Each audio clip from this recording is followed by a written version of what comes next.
जिवंत देव, जो पवित्र प्रभू येशू ख्रिस्त याच्या नावाला धन्यवाद देऊ. ख्रिस्त शिष्याची श्रद्धा,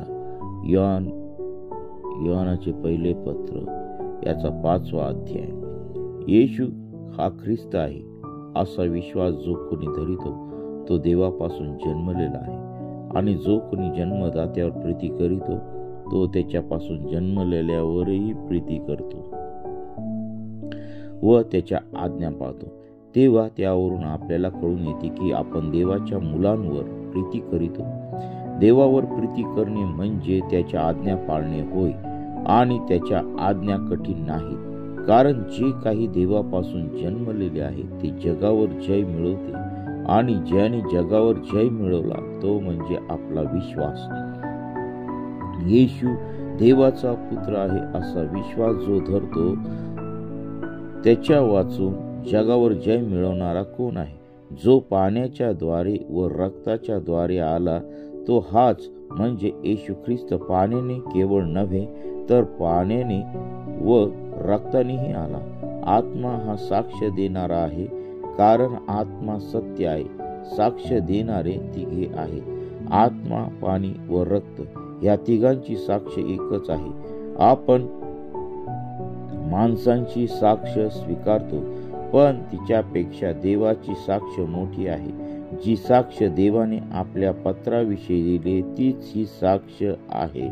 जो देवाच्या पुत्रावर विश्वास ठेवतो त्याच्याच ठाई साक्ष आहे, व ज्याने देवाचा विश्वास धरला नाही त्याने त्याला लबाड ठरविले आहे. कारण जी साक्ष देवाने आपल्या पुत्राविषयी दिली आहे तिच्यावर त्याने विश्वास ठेवला नाही. ती साक्ष हीच आहे की देवाने आपल्याला सार्वकालिक जीवन दिले, आणि हे जीवन त्याच्या पुत्राच्या ठाई आहे. ज्याला तो पुत्र लाभला आहे त्याला जीवन लाभले आहे. ज्याला देवाचा पुत्र लाभला नाही त्याला जीवन लाभले नाही.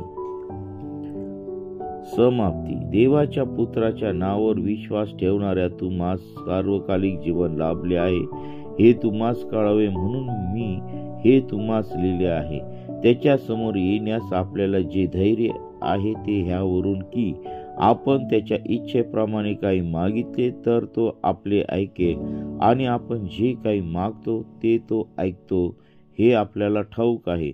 म्हणून ज्या मागण्या आपण त्याच्या जवळ केल्या आहेत त्या आपल्याला मिळाल्या आहेत हेही आपल्याला ठाऊक आहे. ज्याचा परिणाम मरण नाही असे पाप करताना आपल्या बंधूला कोणी पाहिले तर त्याने त्याच्याकरिता देवाजवळ मागावे, म्हणजे तो त्याला जीवन देईल.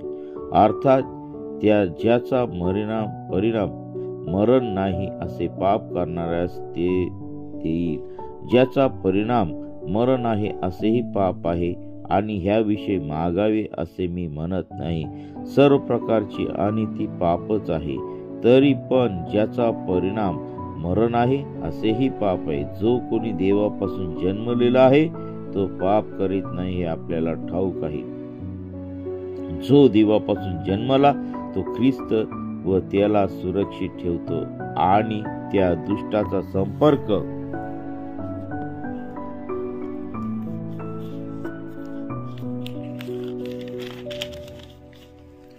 त्याला होत नाही. आपण देवापासून आहोत हे आपल्याला ठाऊक आहे. सगळे जग त्या दुष्टाला वश झाले. आपल्याला ठाऊक आहे की देवाचा पुत्र आला आहे, आणि जो सत्य आहे त्याला ओळखण्याची बुद्धी त्याने आपल्याला दिली आहे. जो सत्य आहे त्याच्या ठाई म्हणजे त्याचा पुत्र येशू ख्रिस्त याच्या ठाई आपण आहोत. हाच खरा देव आणि सार्वकालिक जीवन आहे. मुलांनो, तुम्ही स्वतःच मूर्तीपासून दूर राखा. वाचलेले वचन देवा आशीर्वादित करो. आमेन. ह्या ठिकाणी देवाचं वचन स्पष्टपणे आपल्याकडे आलेलं आहे की जो देवापासून जन्मलेला आहे तो पाप करत नाही. हालेलुया.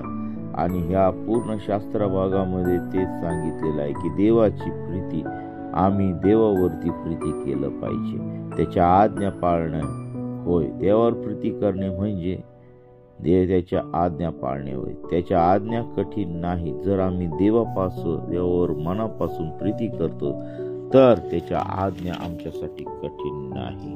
हालेलुया.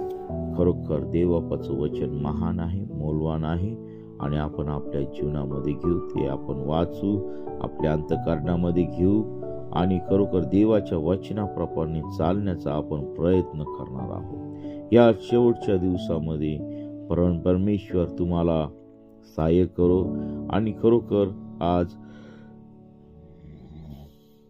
आज आम्हाला पश्चाताप करण्याची गरज आहे, कारण त्याचं स्वर्गाचं राज्य जवळ आलेलं आहे. हालेलुया. स्तुती धन्यवाद येशू बाबा. खरोखर तो पवित्र असा परमेश्वर आहे. आज आम्ही आमचं जीवन शुद्ध आणि पवित्र करणार आहोत. आपण प्रार्थना करूया. देवाच्या नावाला धन्यवाद देऊ. हालेलुया. स्तुती धन्यवाद येशू दे बापा. तू पवित्र असा परमेश्वर आहे. प्रभू, आज या नवीन दिवसामध्ये नवीन वचन तू आम्हाला दिलेले आहे, त्याबद्दल मी तुझ्या पवित्र नावाला धन्यवाद देत आहे. प्रभू, सर्व दुष्ट आज्ञांपासून, सर्व वाईट गोष्टीपासून तू आमचं संरक्षण केलं. घातक मरीपासून, सर्व आजारापासून आणि सर्व वाईट गोष्टीपासून तू आमचं संरक्षण केलंस, त्याबद्दल मी तुझ्या नावाला धन्यवाद देत आहे. प्रभू, आजचा हा दिवस आम्ही पूर्णपणे तुझ्या पवित्र चरणाजवळ समर्पित करीत आहोत. सर्व अपराध, सर्व पापांची क्षमा तू आम्हाला केलेली आहे, त्याबद्दल मी तुझ्या नावाला धन्यवाद देत आहे. प्रिय प्रभूजी, आज दिवसभरात होणारे सर्व कामकाज, सर्व उपास, प्रार्थना, सर्वांचा प्रवास, सर्वांचे रखडलेले कामं आणि प्रिय प्रभूशी सर्वांचं होणारं शिक्षण, जे कोर्स घेत आहेत प्रिय प्रभूशी त्यांचं शिक्षण, ज्यांना काम मिळत नाही प्रिय प्रभूशी ते सर्व तरुणी होय पित्या परमेश्वर, या सर्वांना तुझ्या पवित्र चरणाजवळ समर्पित करत आहे. आम्हा सर्वांना तू आशीर्वादित कर आणि तुझं गौरव होऊ दे. प्रिय प्रभूजी, आम्ही सर्वजण तुझ्या पवित्र चरणाजवळ येत असताना तू आम्हा प्रत्येकाला तू सहाय्य मार्गदर्शन कर. हे देवा, सर्व बंधन, सर्व अडखळणं नासूर येशूच्या नावामध्ये निघत जात आहे. प्रभू, सर्व प्रकारचे भयानक आजार, हृदयाचे आजार, प्रभू मेंदूचे आजार, डोळ्याचे विकार, पोटाचे विकार, सर्व प्रकारचा कॅन्सर, सर्व प्रकारचा मधुमेह, डायबिटीज, प्रिय प्रभू येशू, त्वचेचे आजार, रक्ताचे विकार, हे सर्व विकार तुझ्या पवित्र सामर्थ्याने तू काढून टाक. प्रत्येकाला तू आपल्या खिळलेल्या हाताचा तू स्पर्श कर आणि तुझं गौरव होऊ दे. हे देवा, या जगामध्ये आम्ही राहत असताना तुझ्या पवित्रते, तुझ्या पवित्र सामर्थ्यामध्ये तू वाढव. लहान थोरापासून तर थेट वडीलधाऱ्यांपर्यंत तू आशीर्वादित कर. विशेष करून आमचा देश आणि सर्व राज्य आणि सर्व मंत्रिमंडळ, आमचे सर्व नेते, पदाधिकारी, त्या सर्वांना प्रिय प्रभू तुझ्या पवित्र चरणाजवळ समर्पित करत आहे. हो दे बाप, आमच्या देशातील सर्व व्यवस्था तू आशीर्वादित कर. देशातील प्रत्येक राहणारा व्यक्ती त्याचं दारण होऊ दे. सर्व अनितीच्या प्रकारापासून, सर्व भ्रष्टाचारापासून, सर्व पापिष्ट मार्गापासून प्रिय प्रभू येशू प्रत्येकाचं तू रक्षण कर आणि तुझं गौरव दे. या सकाळच्या समय तू आमच्या प्रत्येकास संधी तू बोल, प्रत्येकाचा ताबा तू घे. आमच्या प्रत्येकावरती तुझं संजीवन उतरून दे. प्रत्येकाला तुझ्या सामर्थ्याचा तू स्पर्श करत आहे. प्रभू, जे आजारी त्यांचा बिछाना तू बदलून टाक. प्रभू, जे संकटामध्ये आहेत, जे आत्महत्येचा विचार करत आहे प्रिय प्रभूचे, त्या सर्व आत्महत्येचे विचार कॅन्सल कर. जे संकटामध्ये आहे त्यांच्या जीवनातील संकट तू काढून टाकत आहे. हो पित्या परमेश्वरा, प्रत्येकाला तू स्पर्श कर आणि तुझ्या नावाचं गौरव होऊ दे. हे देवा, ह्या सकाळच्या समय आम्ही प्रत्येक जण तुला आबा बाबा म्हणून हाक मारित आहोत. तो आम्हा प्रत्येकाला तू सहाय्य आणि मार्गदर्शन कर. तुझ्या आत्म्याने, तुझ्या पवित्र सामर्थ्याने तू आम्हाला चालव. हे देवा, आम्ही तुझ्यासाठी झटावं, तुझ्यासाठी जीवन जगावं, यासाठी तो आम्हा प्रत्येकाचा तू ताबा तू घे. होय पित्या परमेश्वरा, सर्व कामकाज तू आशीर्वादित कर आणि प्रिय प्रवेशीचे भटकलेले आहे तुझ्यापासून दूर आहे त्या प्रत्येक व्यक्तीपर्यंत तुझं वचन जाऊ दे आणि तुझं गौरव दे. इथून पुढची वेळ का सर्व काही तुझ्या पवित्र चरणाजवळ समर्पित करते. ही प्रार्थना येशूच्या नावाने मागतो म्हणून आहे. आमेन, आमेन, आमेन. प्रियांनो, जर आपल्याला आपल्या जीवनामध्ये काही समस्या असतील, अडचणी असतील, तर या क्रमांकावरती संपर्क साधा, म्हणजे आम्ही आपल्यासाठी प्रार्थना करू.